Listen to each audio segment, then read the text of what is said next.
Once upon a time, there was a giraffe named Ginger.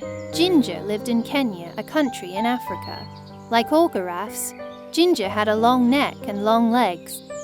Because she was so tall, she was able to eat food from the very tops of the trees in the savannah. The savannah in Africa is an area with lots of grass and some trees. Sometimes, a savannah is called grasslands. The other animals like zebras and antelopes could not reach where Ginger could reach. But Ginger always found food. She loved the leaves and the new buds of the trees. One day, Ginger was busy eating her favorite leaves along with some other giraffes. It was a bright sunny day and there was not a cloud in the sky. It had not rained for a long time, so the grass was very dry. She heard a noise down at the bottom of her extra long legs. It was her friend, Mickey the monkey. Mickey was trying to say something, but Ginger couldn't understand what he was saying. He looked very tired. "What's wrong?" asked Ginger. Ginger was a very kind giraffe and wanted to help everyone. Just then Mickey fell over. Ginger was also a smart giraffe. She knew what was wrong. Mickey couldn't find anything to eat and he was very hungry.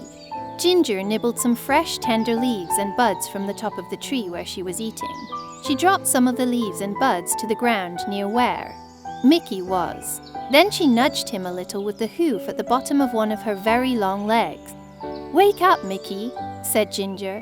"I found something for you to eat." Slowly Mickey sat up and ate a little. After a while, when Mickey was feeling better, Ginger asked him, "What's happened, Mickey? Why are you so hungry?" "Why can't you find anything to eat?" Mickey said. "It hasn't rained for so long and now there's no more food." "That's not good," said Ginger. "What's happening with the other animals?" "No one knows what to do," answered Mickey. "All the zebras and the antelopes and the elephants are getting worried about the dry grass. Some of them are thinking about leaving the savannah and trying to reach the jungle." "That's a long trip," said Ginger. "Are you going to go with them?" "I don't know," answered Mickey. "What do you think we should do?" Ginger thought for a while and then suddenly she had a good idea. "We should go talk to Leo the lion. He is the smartest animal in the savannah." Mickey was too tired to walk. So, Ginger invited him to ride on her back. "Hold on tight to my neck," said Ginger. "I've got the longest neck in Africa." So they started their journey across to the other side of the savannah. Ginger and Mickey were in luck. Leo was sitting up on a rock and he was really easy to see as they walked through the grass. "Hi, Leo!" they both shouted. Leo had been napping and was a little grumpy when they woke him up, but he was polite and said, "Hello, Ginger and Mickey. Why did you walk the whole way across the savannah? Just to wake me up." But he was joking. He had a smile on his face. "Mickey says that there is no food left on the savannah because it's been so dry," said Ginger. "Do you have any ideas?" Leo thought for a while. He said, "There's nothing we can do about the rain. It will come soon, but we can't be sure when it will arrive. When the rain comes, all the plants will grow again, and there will be lots of food for everybody." He thought a little longer.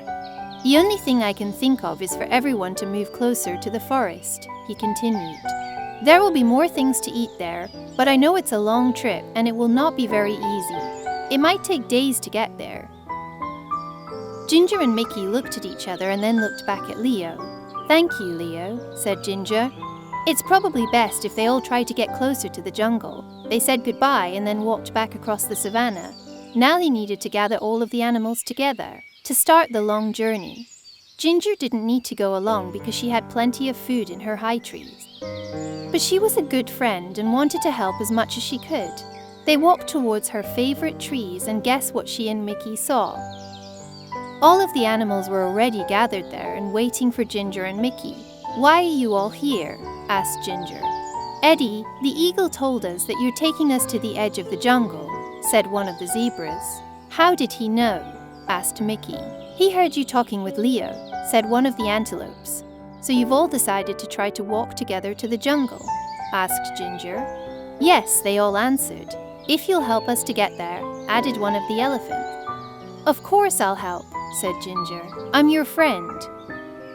So they started on their big journey across the savannah to the jungle. The sun was so hot and there was no food and no place to get a drink of water. And then they heard it. It was thunder. Thunder, they all shouted. Thunder was very scary to the animals of the savannah. Can you guess why? Fire. Sometimes the lightning hits the dry grass and the whole savannah catches fire. Then everyone has to run. And that is exactly what happened. Fire, they shouted. They could smell it. And now they could see it. The fire was coming towards them. Ginger had to think fast. Because she was so tall, she could see farther than any of the other animals. She stretched her long neck up as far as she could. Now she could see a place where there was no fire. Quick, she said. Everyone run this way. All of the animals followed. Hare ran as fast as they could. Soon they were out of danger. They stopped and gathered together one more time. Is everyone here? Ginger asked. She wanted to make sure they were all safe. All the animals looked around. They were all there. And then the most wonderful thing happened. I felt a drop, said a zebra. Me too, said an antelope.